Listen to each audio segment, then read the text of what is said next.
What's up, everybody? It's Soren Baker here on Unique Access Entertainment. As always, please, please, please hit that subscribe button. As y'all know, it's right there and it's free. That enables us to keep coming to you guys as often as possible with as many interviews as possible, with as many icons of the game as possible. So please hit that subscribe button, like our content, share it, talk about it, be about it, each one, teach one.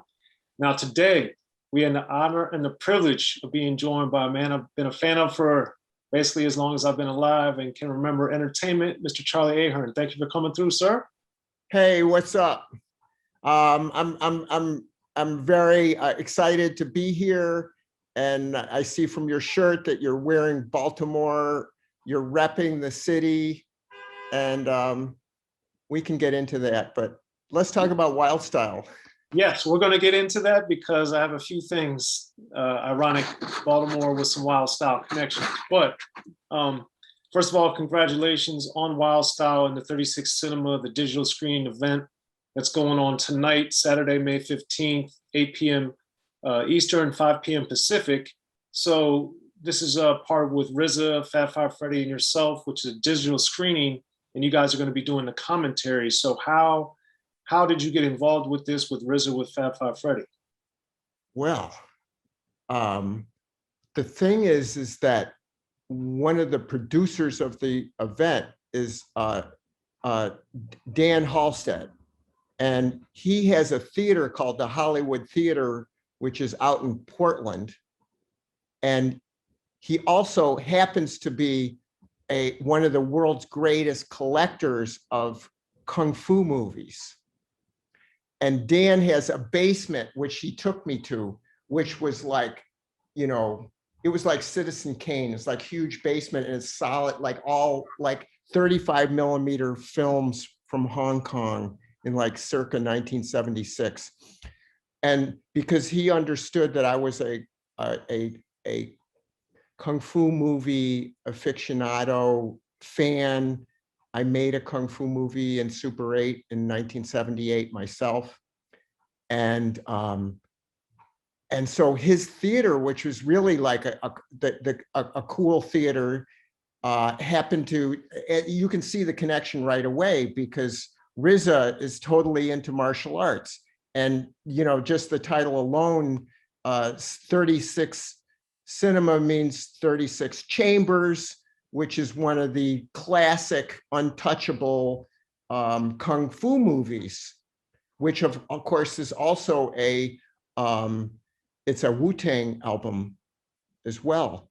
So we got all that going on, but where were we? We were trying to describe how did I get into that, but Dan invited me to come out to show Wild Style at the theater, and I also showed a movie that I made called Jamel Shabazz Street Photographer. It was a double feature, and we talked about kung fu movies. That's what we do when we talk. And Dan is also going to be one of the hosts of the show, so I'm sure we will at some point get into that. Yeah. But and you know, what can you say about RZA? He's one of the true geniuses of hip hop. And he's a spiritual master, and he's gone to temples and, you know, in China to meet with some of the greatest Sufi or the kung fu masters in China, and and he's a fan of Wild Style. Yes. So when RZA tells you about Wild Style, what does he celebrate the most about it? What does it mean the most to him? Oh, I think he just likes, no, I was going to say something about Busy Bee. You know, I can't really speak, I don't have his eloquence, so I won't try to give you a piece of RZA. It's impossible, but I have listened to the programs in which he's doing movies that were very influential to Wu-Tang, and man, this guy can go. He's got names, dates, and just spiritual stuff about, he can go in all directions. So I won't try to do that. But okay. But anyway, So we had been talking about doing this for over a year and a half.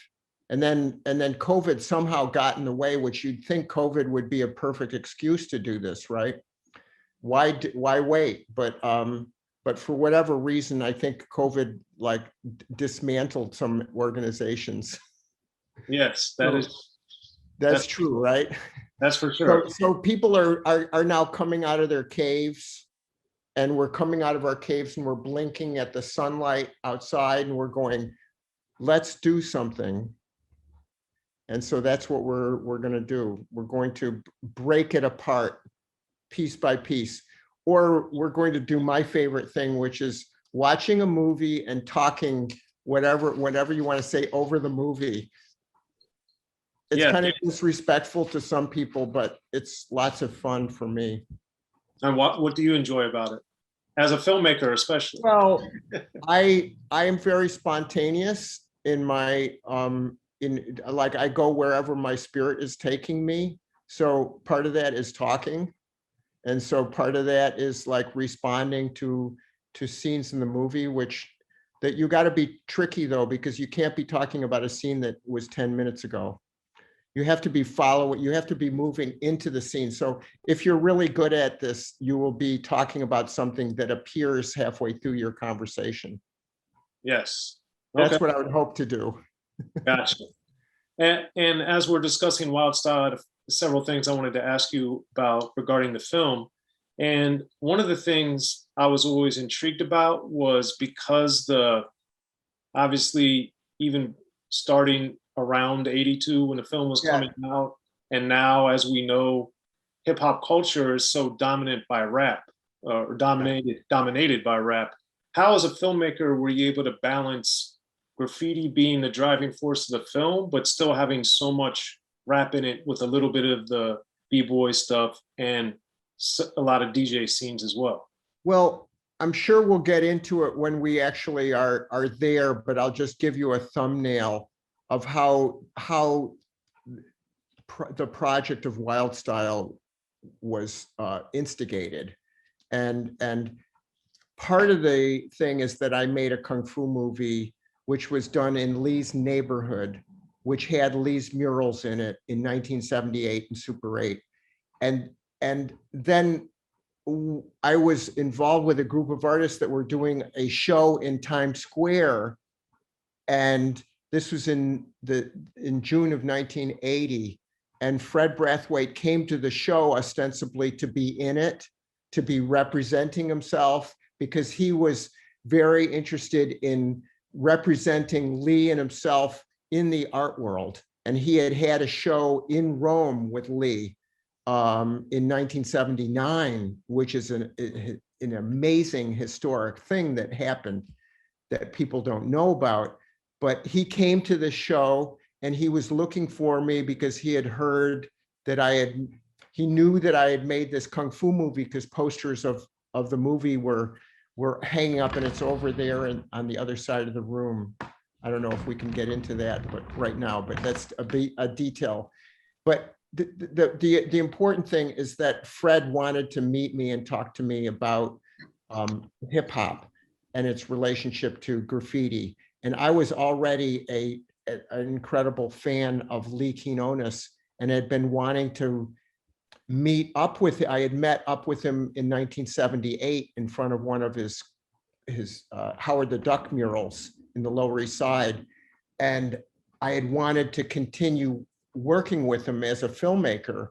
And Fred said, well, I'm working with Lee right now. And I said, well, if you can bring Lee to this art show, we can get started. This is exactly how the conversation began.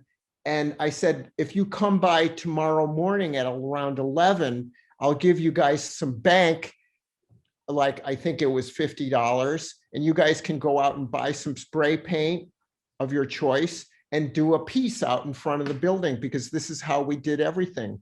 In other words, no permissions.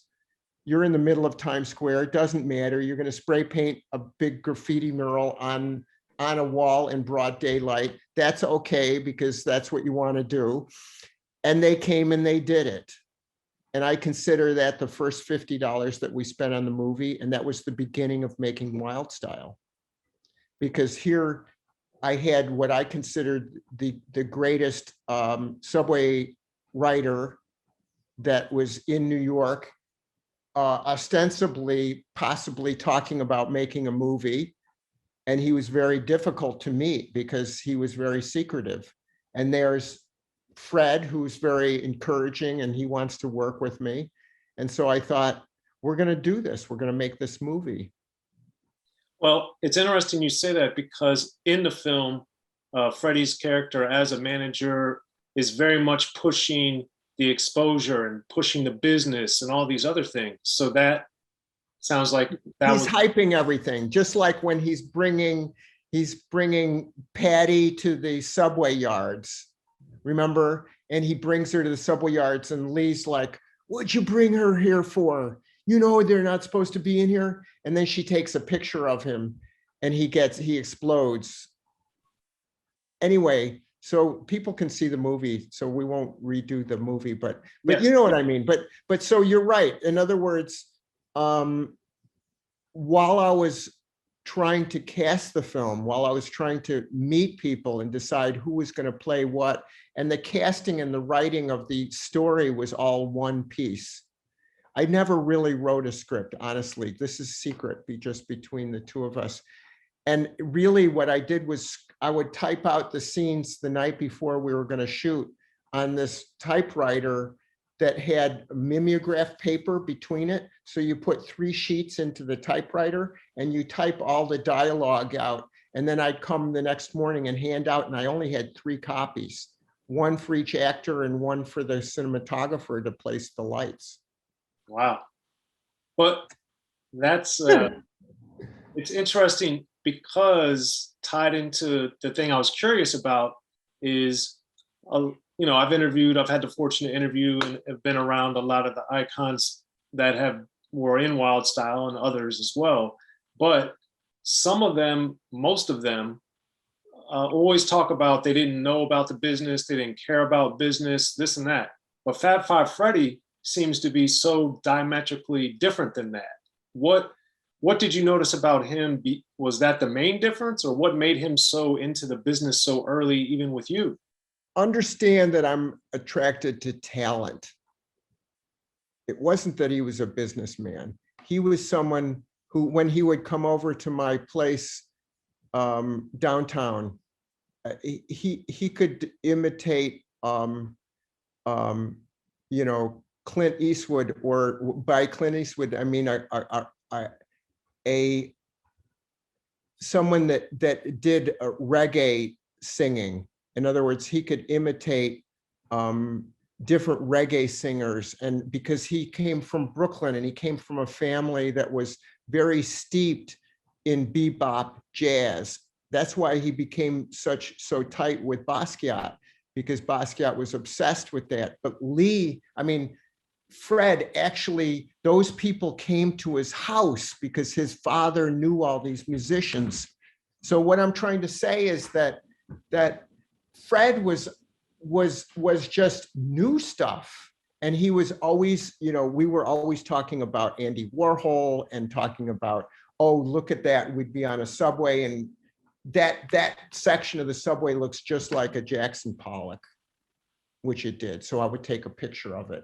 And then I made up a scene that was going to happen in the movie where Zephyr was going to be at the Museum of Modern Art, and he was going to see a Jackson Pollock on the wall, and he was going to go over and tag his name on it, which of course we wouldn't use a real one, but we never shot that scene. But I did shoot him posing in front of it, in a sense, to set that scene up. Because instead of writing a script, what I did was I took photographs, and the photographs were to cue me for scenes. And so I would put all the photographs up on the wall in a certain order and move them around. That was my storyboard for working on the film. Be sure to check out The History of Gangster Rap by Soren Baker. He's official. History of Gangster Rap features exclusive interviews with Ice-T, Snoop Dogg, MC Ren, the D.O.C, and dozens of others. The History of Gangster Rap, a definitive look at how Los Angeles changed rap forever. In Los Angeles, the streets definitely set the tone of the hip-hop music. At 19, I got a $50,000 car. My whole angle always was, I'll be street, but I will always tell you the horrors that go along with this life. There will be penalties and casualties for just wearing the wrong color in somebody's neighborhood. And once gangster rap made it from the streets to the TV, the genre exploded. With Fab 5 on Young TV back with NWA. Yo MTV, it just catapulted us from being local heroes to national gangbang rappers. The History of Gangster Rap discusses it all from 1980 up till today. It's always gonna be shit happening in the streets. You know what I mean? So it's always gonna be something to talk about. The History of Gangster Rap in stores now.